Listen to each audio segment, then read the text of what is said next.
একজন অচেনা লোক হঠাৎ অন্ধ লোকটির সানগ্লাস খুলে নিল, তারপর তারা তার চোখে একটি রহস্যময় তরল ঢেলে দিল।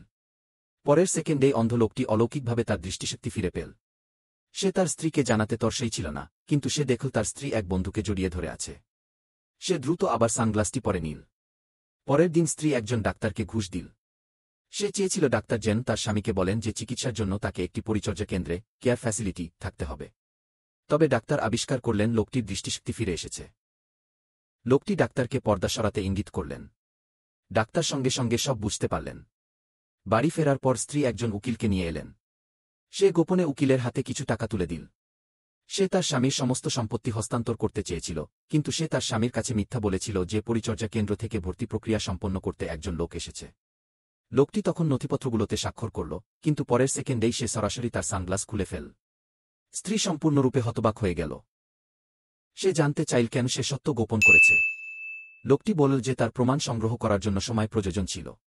যখন স্ত্রী তখনও হতবাক, লোকটি তখন একটি লুকানো ক্যামেরা বের করল। সেই মুহূর্তে বাইরে পুলিশের সাইরেনের শব্দ ভেসে এল। স্ত্রী তার স্বামীকে ক্ষমা করার জন্য অনুরোধ করল, কিন্তু ন্যায়বিচার কোনো অন্যায়কারীকে ছাড়বে না।